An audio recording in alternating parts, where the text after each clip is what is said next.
Okay. Uh, 9 February 2025. Welcome to Weekly Marx. Later on this afternoon, Eastern Time at 5 o'clock, Star Trek, Next Generation. And later on tonight, probably music with Lane. Anyway, we're still looking at plowing through Karl Marx's Capital Volume 1, the Princeton edition, the new Princeton edition by the two Pauls translating.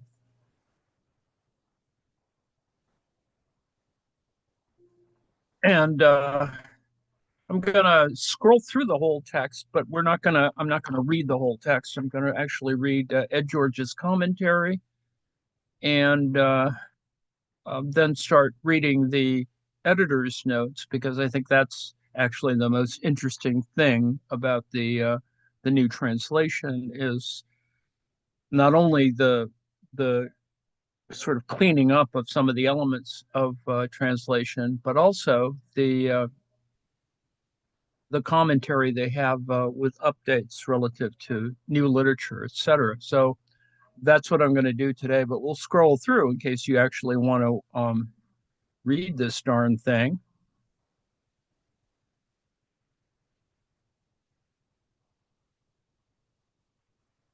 It's a little cleaner than the prior translation. Certain things are straightened out a little bit better in this translation as well. Um, the idea of the working day, of course, is that this, as most of what capital is the sort of empirical coverage that will accompany all the kind of pamphleteering you get, like with the manifesto, et cetera. And so this provides, I think, an empirical basis. If you get in an argument with somebody in the 19th century, you whip out your 1,000 pages of capital and wave it at people and say, well, this all comes from, whatever the factory acts or whatever. All of those things are actually quite real. So, in the absence of an internet in, in the 19th century, this is the thing you have in order to support your notions. You get into a fight in a sort of working men's meeting. You go, well, it says here, Marx says here that this is the way labor really operates. So that it's actually quite useful for those ideas.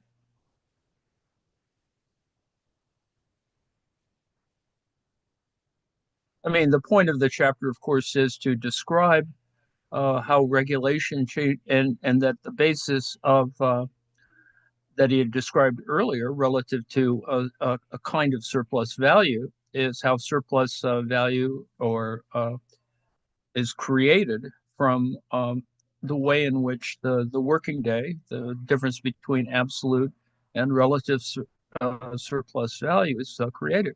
And so that's also there as well.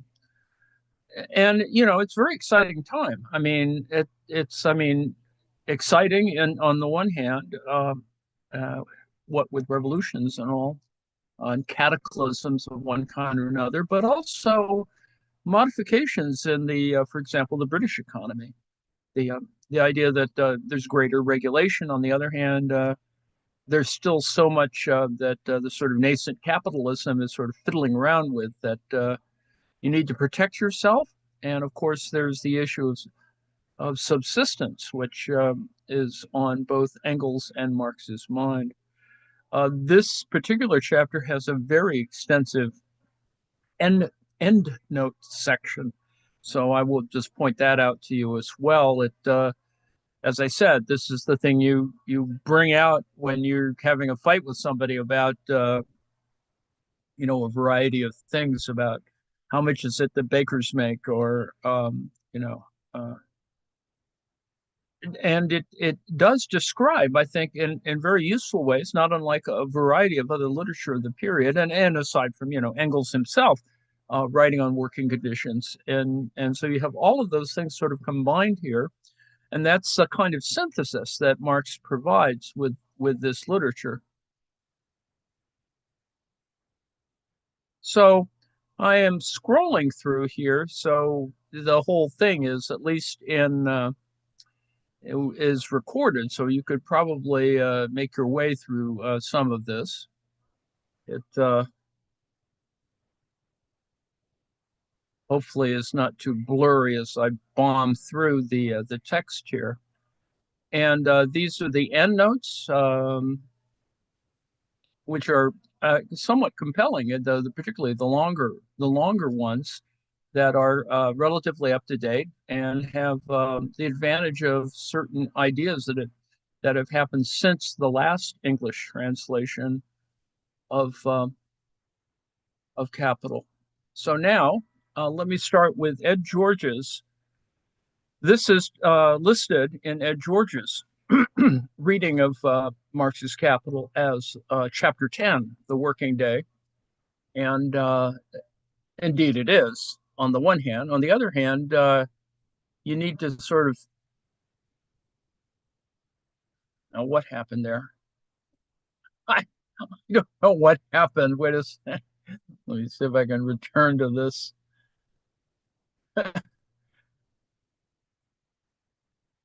I'm not going to trash not going to trash Medium, but I've been having a little trouble with their kind of command structure. But anyway, it may be a Chrome problem, actually. No. Yes, in fact, I think it is a Chrome problem. We'll get there. Hang in there.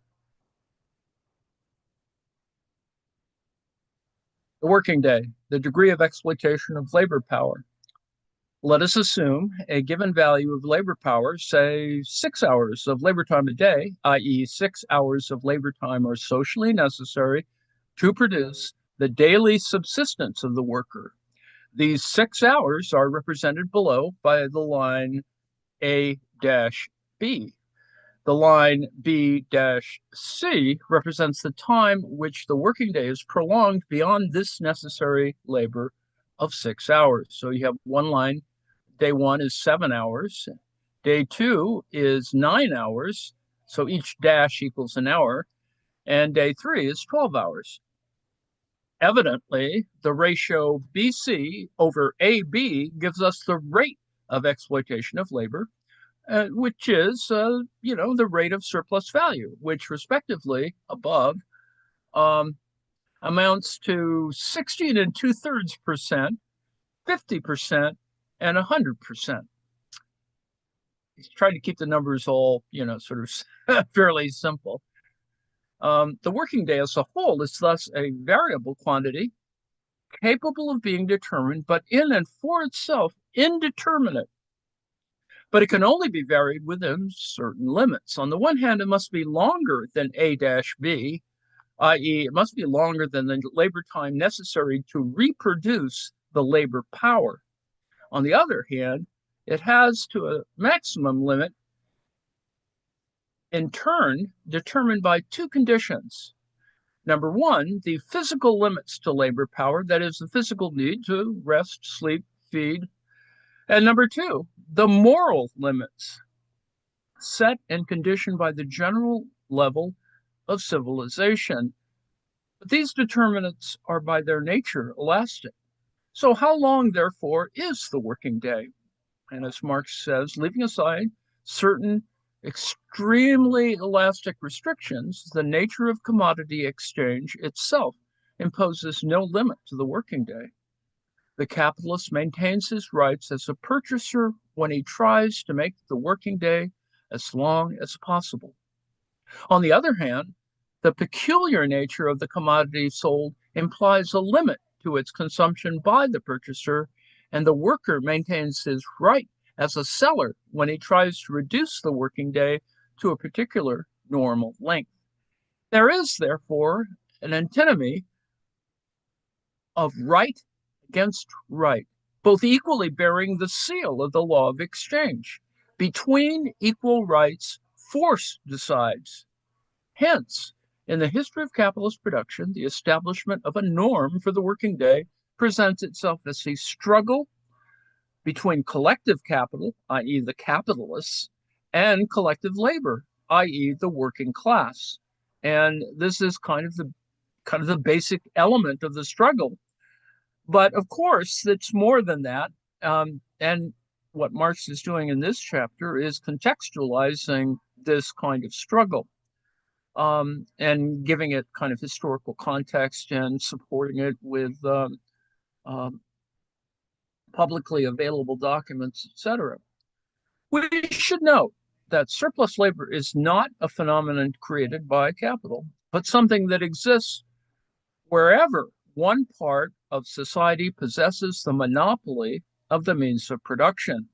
And note, this monopoly of the means of production is exactly what goes on. It is it is a capitalist tendency of uh, industrial concentration, concentration of wealth, etc. However, in pre-capitalist social formations, where use value rather than exchange value predominates, so the point here is that, this is all about exchange value, surplus labor remains confined to a specific and limited set of needs. Capitalism, on the other hand, produces a boundless lust for surplus labor that arises from the character of production itself.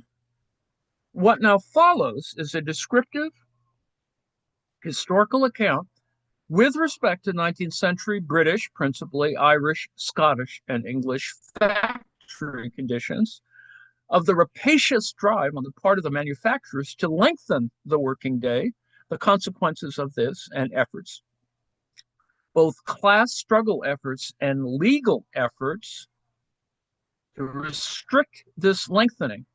For our purposes here, the details of this account can be passed over, which is what I'm doing now by reading Ed George's notes on the chapter. We shall consequently limit ourselves to observations of a strictly theoretical import. That is, Ed George's. Marx makes a distinction with regard to emergent capitalism between its form and its content.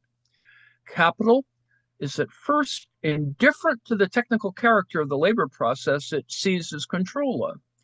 At the outset, it takes it as it finds it. The principal obstacle to lengthening the working day is the worker herself. The establishment of a normal working day is the result of centuries of struggle between the capitalist and the worker. The establishment of a normal working day is therefore the product of a protracted and more or less concealed civil war between the capitalist class and the working class. From the 14th century until well into the 18th, the role played by the state was to try to lengthen the working day.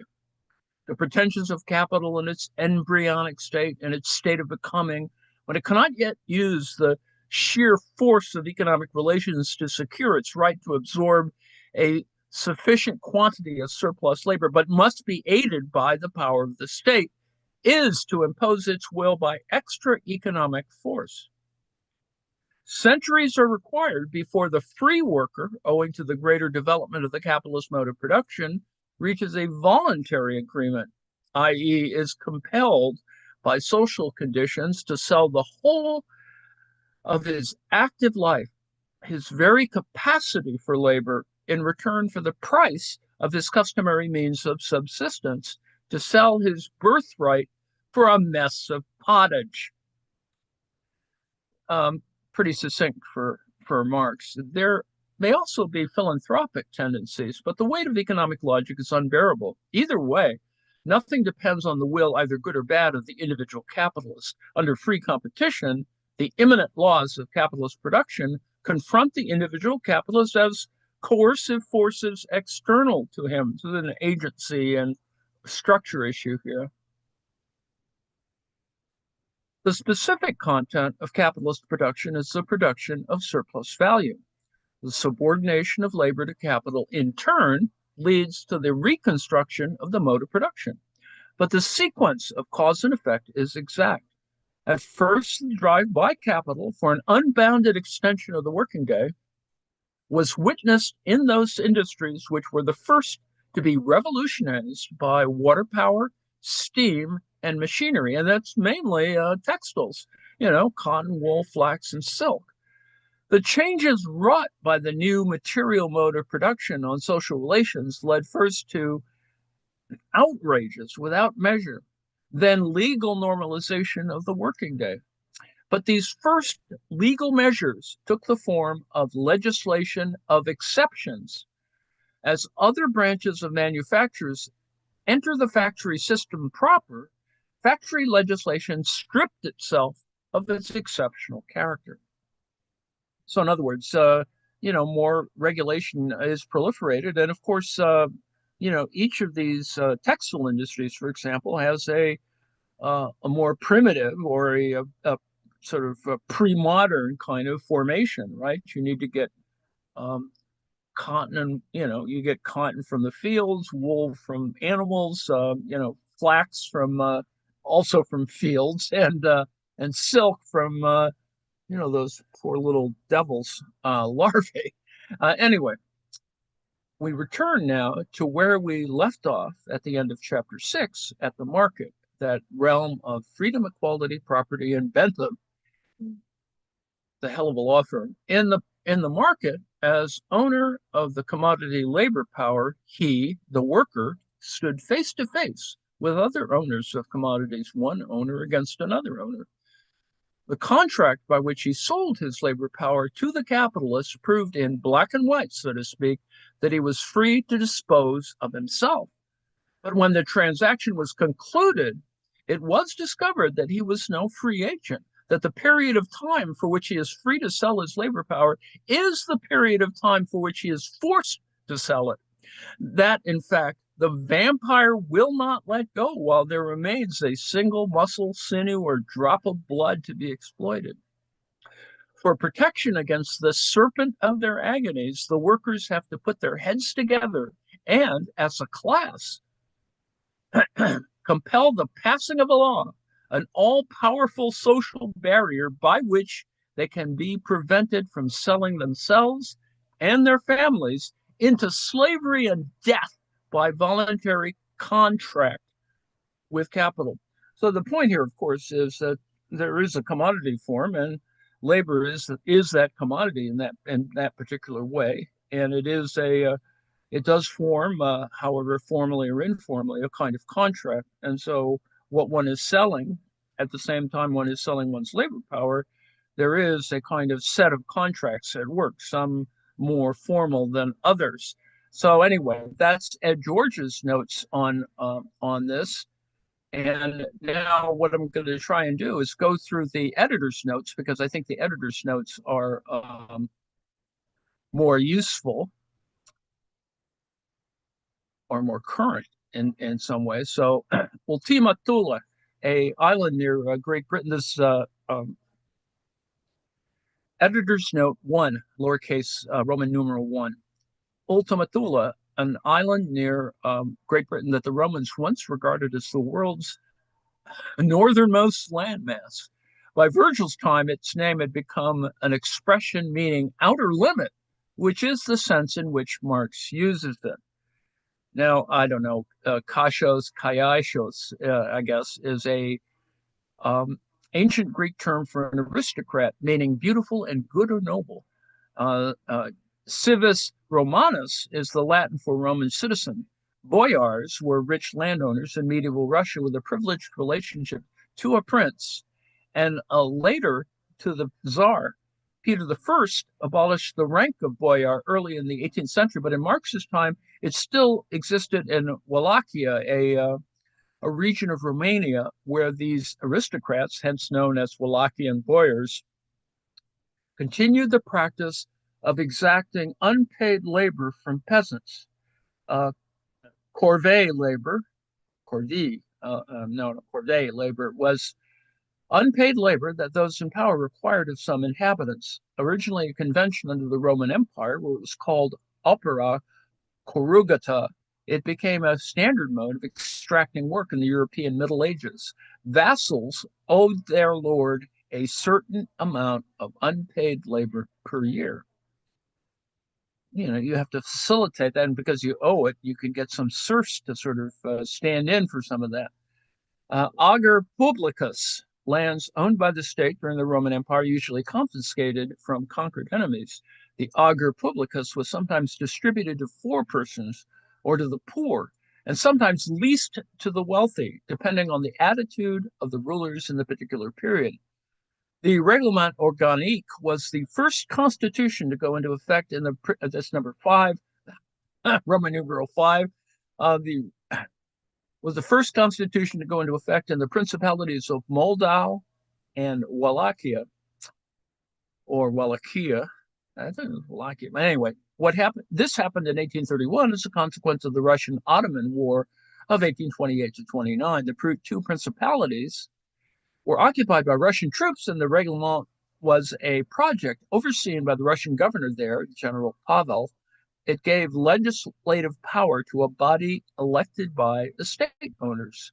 Number 6, the English Factory Acts, seen comprehensively, are a set of laws regulating the treatment of workers in industrial factories. In England, here as elsewhere, Marx's petri dish for studying capitalistic interactions, major regulations were enacted and revised multiple times each decade throughout the 19th century.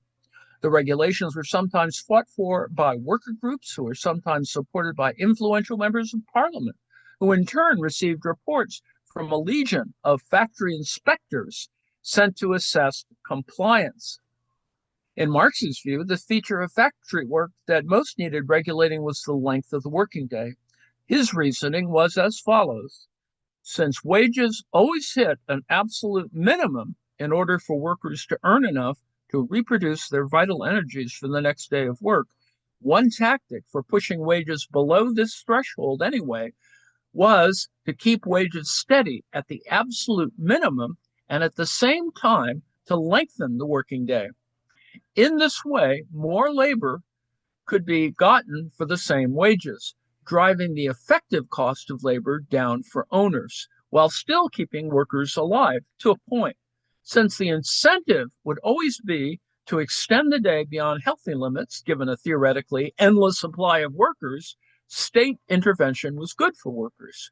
Marx argues as well that state intervention was good for capitalists because it would keep them from pushing labor past its natural limits and undermining their own purpose. And you can see how that applies to work by women and work by children.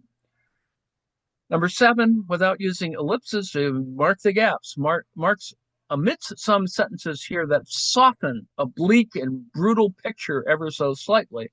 For example, John Murray allows in the part of the passage that Marx partially cites that I have not worked any other night this week, and I have worked 5 times in my life all night. Number 8 is about Dante Alighieri, the Divine Comedy, and whose first part, Inferno, describes horrible punishments awaiting sinners in hell. Let's skip down Iterum Crispinus, Pluralis, Majestatis. I guess in conversation you could go Pluralis Majestatis when referring to the royal we. 11, Marx is likely referring to Ovid's unfinished Fasti, in which bread making and the rituals around it play an important role. This chapter has a fair portion talking about how bakers operate.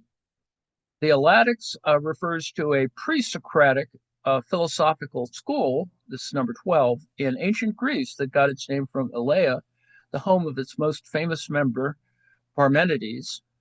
Along with Xenophanes and Zeno, Parmenides taught that the multiplicity and movement we think we see in the world exists only in our minds. In book number 13, in book 11 of Homer's Odyssey, the dead, spirits of the dead, come out of Erebus. Teenagers, girls, and boys, the old who suffered for many years, and fresh young brides whom labor destroyed in their youth. They crowd around Odysseus and his men, emitting eerie cries. Number 14, in his translation of the English source material, Marx renders was greatly accelerated simply as was accelerated. This could be a decision stemming from Marx's compressing tendencies as a translator. It could also be a mistake, a word dropped unintentionally, or it could be an instance of nudging evidence in this or that direction. For without the greatly, quote unquote, the sentence does less to acknowledge the role of overwork in the milliner's death and the unwillingness of the coroner's jury to acknowledge the full extent of the role of overwork there is priceless.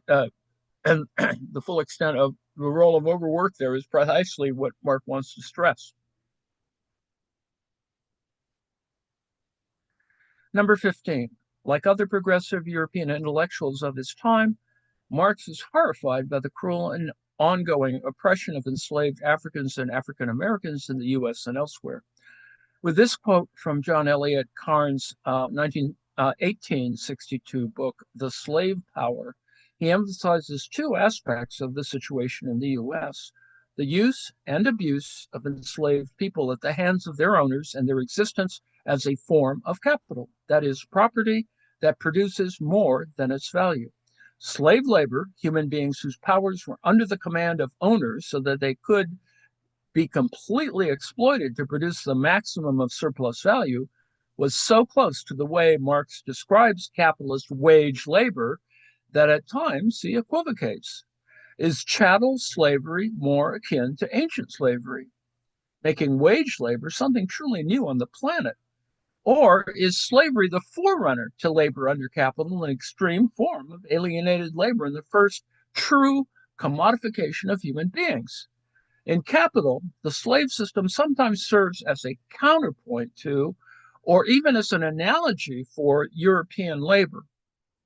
Quote, for slave trade, greed, labor, market, unquote, Marx advises. Yet slavery was more to him than a hyperbolic mirror for the pains of wage work. It was the major oppressive institution of the epoch, and he came to consider the American Civil War a liberatory event paralleled only by the wars of revolution. Successful emancipation of enslaved African Americans would guide European workers toward their own freedom, he believed. Beyond the historic event of emancipation, Marx also recognized the absolutely central role the institution of chattel slavery played in world trade. The cotton engine drove the English factory system that was the object of his critique. Shortly before Capital was published in 1862, Marx and Engels wrote many articles for the New York Tribune and Die Presse in Vienna on the progress and meaning of the U.S. Civil War. In those articles, Marx developed a broad view of the slave system. It is clear from these texts that he considered chattel slavery to be economic in origin, a source of capital not only for the U.S. South, but also for the North, as well as for world capitalism. And then for more on the topic of capital and slavery, see the introduction to Andrew Zimmerman's edition of Marx and Engels' writing, The Civil War in the United States, 2016. Editor's note 16. Given that elsewhere in Capital, Marx addresses the evolution of the slave system, that is, the difference between what he calls a patriarchal slave system and a more ruthless one dominated by commodity production, it is worth noting that his translation of the passage drops the phrase natural system, which Cairnes uses to describe slavery before the commercial slave trade was introduced. Cairnes' text reads, quote, considerations of economy, moreover, which under a natural system afford some security for humane treatment by identifying the master's interest with the slave's preservation, unquote. Note 17, mutato nomine de te fabula narrator is a Latin phrase meaning you are being discussed here under another name. Note 18, in 1834, Parliament enacted a new poor law. The commission that designed it had proceeded from Malthus's position, according to which the destitute population should be limited as much as possible, rather than supported adequately. And in fact, the new law abolished all support for the poor beyond the prison-like workhouses which workers dubbed poor law Bastilles. Note 19, Marx uses the English phrase natural selection. Note 20, Après-moi le déluge, the Marquis of Pompadour is supposed to have uttered those lines in 1757 upon learning that Frederick the Great had defeated the French at the Battle of Rochbach.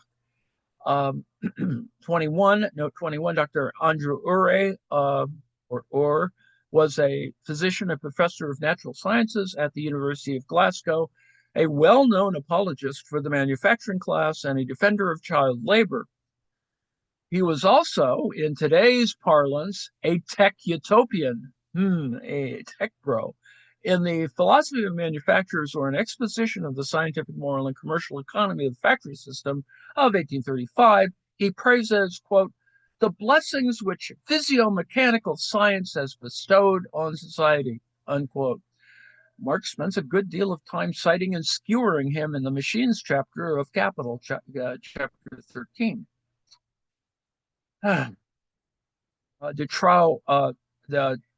Note 22, Detroit Eckhart is a trustworthy guardian figure who appears in the Old Norse Thidrek saga and the German Nibelungenlied. In earlier legends, he tells unsuspecting travelers to leave the forest road so as to avoid the murderous wild huntsman. Note 23, in German, Manufaktur referred mainly to the English large-scale firms that used serial, S-E-R-I-A-L, or distributed production methods with high specialization of workers, the smithy and pin factory. Unlike our contemporary use of the word manufacturing in the mid and late 19th century, still tended to mean manual production and craft labor, albeit with much more efficient working procedures, organized to produce more surplus value. So when Marx speaks of the manufacturing workshop or the manufacturing system, he is referring to ways of organizing production that preceded the mechanized factory system and large-scale industrial production. How the manufacturing workshop differs from the factory system, while also being one of the enabling conditions of that system. The analogy that we would make here is perhaps the method for manufacturing firearms is still relatively small scale. I know that everyone thinks that you can make them, they pop out like donuts, but they don't. It actually is a fairly artisanal, or it's an assembly process that actually requires a fair amount of skill. Note 24, Marx's translation paraphrasing of these passages features a characteristic double movement. On the one hand, he draws out aspects of the text that he is critical of and wants to alert readers to. Where John Cunningham, the anonymous author, writes that the Bible contains an implied injunction to work 6 days a week and that society should enforce it, Marx, who reserved a special contempt for those who invoked religious piety as they sought to justify the exploitation of workers, has him say that this Gebot Gottes, or divine commandment, should be enforced. Marx also has Cunningham speak of the manufacturing rabble, where Cunningham uses a fairly neutral English word to describe them, populace, and he has Cunningham wring his hands of the circumstance that this English manufacturing rabble have a fixe idee, an idee fixe in their heads, namely that they have the right to be freer and more independent than workers in other countries, when, according to the original passage, the English populace have merely adopted the notion that they should be freer and more independent than their counterparts elsewhere. But as Marx amplifies Cunningham's hostility towards workers, he also draws the passage closer to the kind of framing he himself prefers in his own economic analyses. More specifically, Marx inserts the line about how the bushel of wheat represents all the workers' weekly means of subsistence. The line isn't present or directly implied in the original English version. Note 25, in 1851, the supporters of then President Louis Napoleon Bonaparte of France proclaimed himself dictator. Then in 1852, he declared himself Emperor of the French.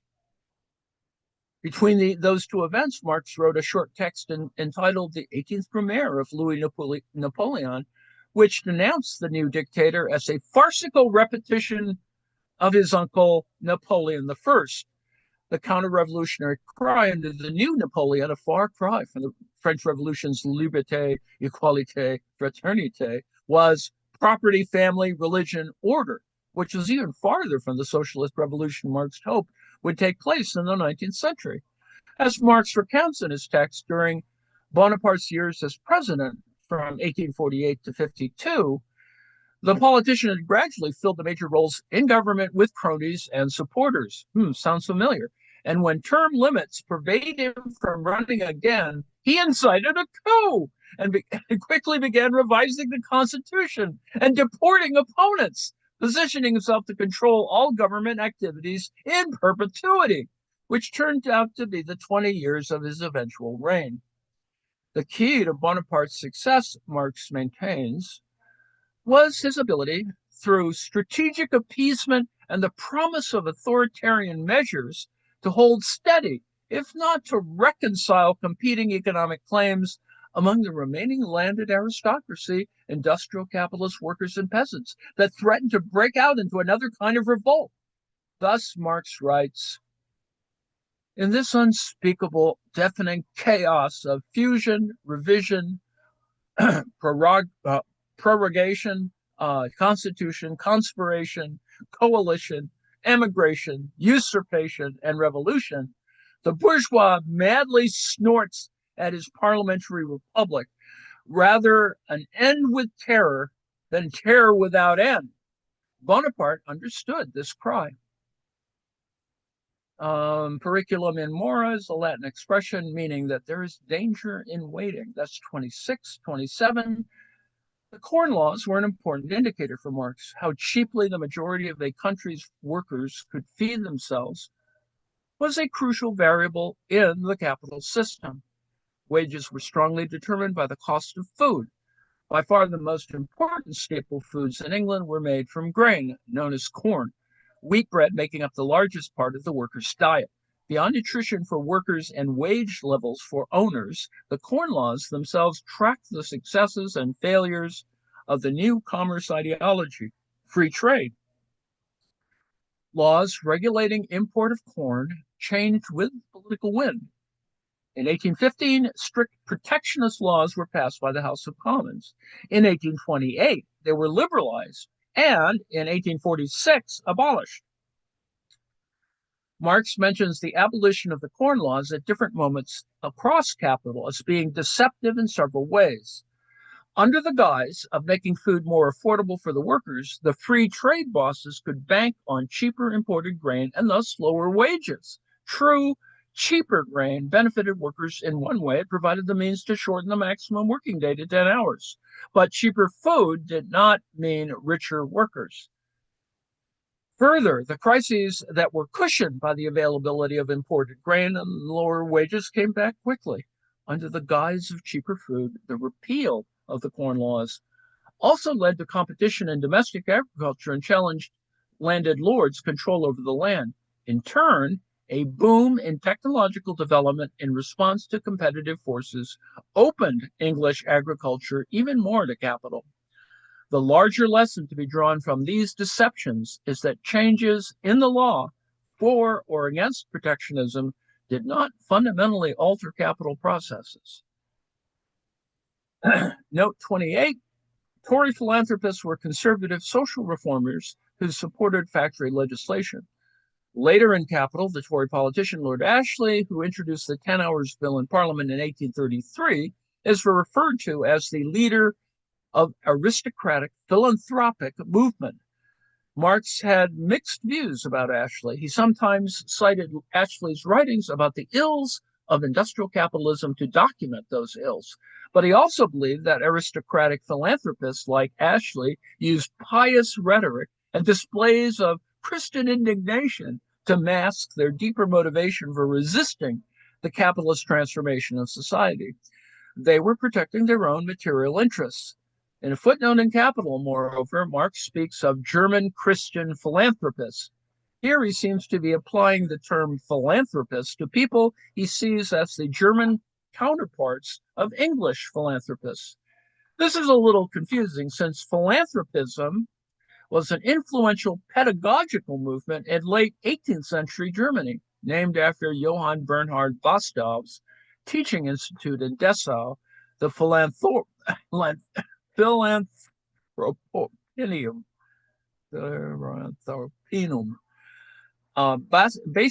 Bastow wanted to make various Enlightenment ideas about education, namely Locke's and Rousseau's, into the basis of a curriculum that would facilitate a child's moral development and social consciousness. Note 29, the long quotation is to a large extent a paraphrase of passages from the factory inspector's reports of April 1848 and October 1849. Here are the passages that come closest to what Marx presents in Capital. And there's a reference to the Miga, section 2, chapter 6, 1362 to 63. Quote, the occupier of every factory must display notices of the clock by which the hours of work in the factory are regulated, of the times of beginning and ending daily of the work of all persons employed in the factory, and the amount of time allowed for their several meals. The times allowed for meal times, as provided by the Factory Act, shall be taken between the hours of 7:30 in the morning and 7:30 in the evening of every day, and 1 hour thereof at the least shall be given, either the whole at one time or at different times, before 3 of the clock in the afternoon, tea time, and no child or young person shall be employed more than 5 hours before 1 of the clock in the afternoon of any day, without an interval for mealtime of at least 30 minutes, and during any mealtime which shall form any part of the hour and a half allowed for meals, no child or young person shall be employed or allowed to remain in any room in which any manufacturing process is then carried on. Note 30. The Chartists, named after the People's Charter they published on May 8th, 1838, demanded, among other things, the franchise for all men over 21, annual parliamentary elections, and the abolition of the property census for parliamentary candidates. The crisis of 1847 to 48 breathed new life into the movement. During note 31, during the reign of terror, commissioners of the convention functioned as representatives of the National Convention and were authorized to take action against counter-revolutionaries. 32, the final pair here, Young Whores and Old Nuns, comes from one of Goethe's Xenien poems, Junge Huren, alte Nonnen, hattet sonst schon wie gewonnen. Note 34. In Capital, Marx often counters the argument that factory labor helped advance the moral development of children. And he does that here when he adds a phrase to the passage he cites, quote unquote, of both sexes, isn't in the original English version. For Marx to have adult women work together with girls, after all the other workers had left, was to facilitate the moral degradation of those girls, since inserting the phrase of both sexes is more than a minor correction. Marx further evokes an insalubrious moral atmosphere by translating the plain phrase, quote unquote, practice exists, as practice has managed to creep its way in, like creep. The word Marx uses carries association of sexual violation and debasement. Thanks in part to Marx's way of translating the passage, the quotation sets up the line that follows it, where Marx notes that workers and factory inspectors denounce the practice in question on hygienic and moral grounds. Then the next two are about Shylock's utterances in The Merchant of Venice. 37. Here, as elsewhere, Marx intervenes where the exploitation of women or younger female workers is also at issue, but hasn't been noted. More specifically, he adds the words "and women" to the passage, which he translates quite freely, that is, simultaneously translates and paraphrases. The passage comes from the Factory Inspector's Report for the half year ending on October 31st, 1848. Note 38. In his translation of this passage, Marx runs with the idea of shuffling and puts an analogy from playing cards into the mix. Shuffling the hands about in endless variety becomes what back translates into English as shuffling the hands about in endless variety like cards. This is one of those cases where he translates in such a way that his translation has considerably more stylistic brio than the source text. 39, Charles Fourier was a well-known French utopian socialist. He envisioned a society where people pursued different occupations throughout the workday in blocks that would last approximately 2 hours. He called these blocks of labor court seance, since he believed the variety his system entailed would boost workers' productivity, so much so that the workers of tomorrow would live better than today's capitalists. Let's see. Uh, um, 40, the German phrase translated here as nub of it is from Goethe's Faust. 41, the source text hasn't been identified. 43, Marx plays on the disdain in the New Testament for the ancient Jewish group, the Pharisees, who were supposed to be particularly strict about religious rights and laws and derive a sense of superiority from this. Uh, um, 43, the line Schlange ihre Qualen, a serpent that torments him, comes from Heinrich Heine's poem Heinrich. 44, Catalog of Human Rights here refers obliquely to the 1789 Declaration of the Rights of Man and Citizen, and the list of 17 articles enshrining in law the main value of the French Revolution, equality of each person before the law. Magna Carta refers to a much earlier document, a list of 63 articles agreed to by the English king in 1215 that protected the rights of nobles against excesses by the crown. 45, Latin phrase meaning what a large change from the Aeneid. The line could also be translated, how changed from that, etc. So I think I've gotten close to the end of my time. I have. But I will mention that what we looked at, what I introduced today anyway, is Chapter 8, Karl Marx Capital, Volume 1 of the 2024 translation. And you'll note, of course, that the numbers are different because in other translations, this is Chapter 10, for example. And generally what this is to put meat on the bones of talking about issues of the working day. So it's not a purely theoretical thing, but frankly, supported by different issues, whether it is in terms of not just agricultural production, but agricultural exchange in terms of trade, the development of industrial capital, work under industrial capital, and that there are crises related to it that come from many different levels, at the level of sustenance, at the level of legislation, um, um, some of which are, of course, extreme versions, and noting, of course, that some people are sensitive to this particular problem, partially because living conditions were not very good, and there are all kinds of reasons for doing that. Large families, producing large families, lack of contraception, blah blah blah blah. And then there is, of course, the section here on the shift system on trying to work people 24/7, or at least closer to that in order to boost productivity. Um, and then, of course, the history of the struggle for a normal working day. And, you know, uh, all of these things are things that still exist within the context of capitalist economies.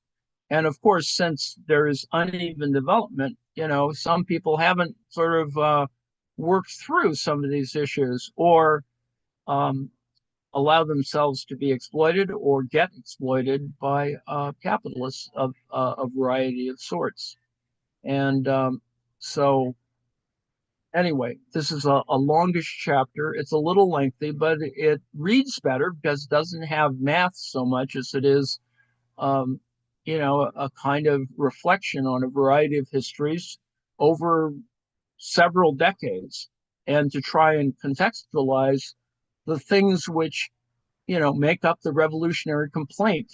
Ah, um, the um, the polemic of the Communist Manifesto. So I've reached the end of my usual rope. Yes. Hello. Hello. Yes. Question? Comment? Yes, this is James, and I wondered, this is probably some sort of a silly question in ways, but you are pretty familiar with how Marx saw things. Yeah, What do you sort of. think? What do you think Marx would think about where we are now, and what, if anything, do you think would be his ideas about going forward from here? Well, I think he's still. Um, I think it would agree with people who use his original analysis, showing that people are still being exploited, that surplus value is still being produced, and of course that little section there where he talks about entrepreneurs, tech bros, is quite applicable to the current tech bro problem. Um, that things are still unequal, and even at the highest level of capitalism. I mean, the fact is, there's in other countries, in more either quote unquote lesser developed countries or countries with greater divisions in development, the system of 19th century style work still exists of one Mm. kind or another. Uh, His the current Marxist position on this is to compare and contrast capitalist accumulation with primitive accumulation, and you can measure people's quality of life that way. I don't know if that answers your question, but yeah, yeah. uh, In other Marx, words, it's not getting any better. yeah, that's right. That's exactly it. Marx would appear, I guess he would probably, it's pretty much a Bernie Maybe. Sanders deal, and all those questions. What was that last bit about the workers living better than the capitalists? If based on what? That was that. Well, It's like what it, was it's a kind of sense of optimism that ultimately things would definitely. even out or level out. And that's kind of nice in theory, but certainly doesn't exist in practice. No, Joe never has. in the chat comments on, forward and backward direction, that is, many, classes of exploitation. I mean, the fact is, and I was pointing this out in the chat to Joe, is that, there's a big difference between a citizen of the United Arab Emirates and anybody who works there. Oh And yeah. people who work there, there's just all kinds of variation there, right? There are I get does let's see, NYU I think has a branch in Dubai. Whatever.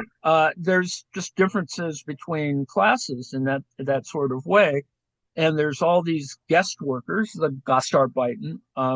The idea Yeah. of foreign workers has been there for decades, and it's on the German model, or however you want to look at it, that they have problematic wage contracts, poor working conditions.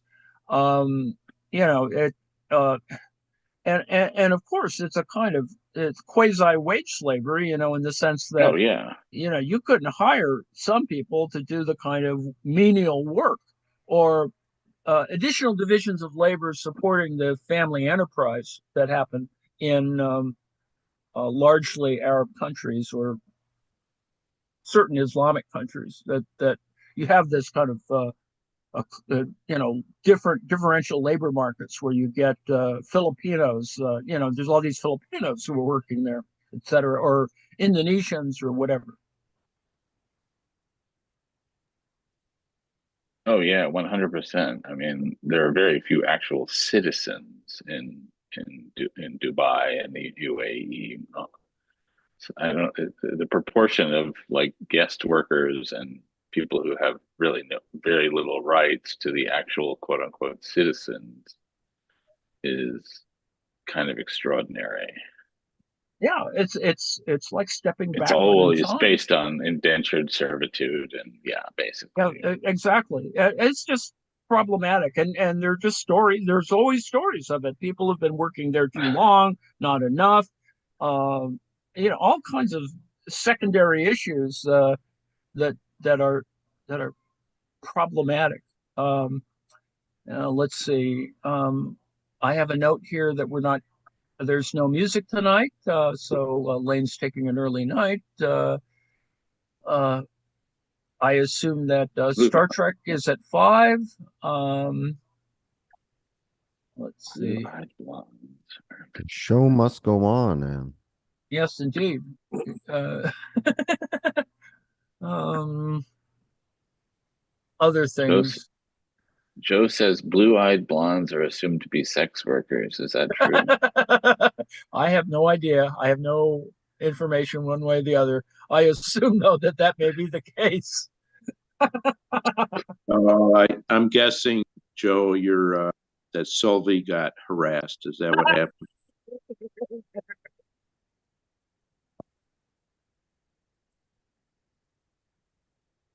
Who knows?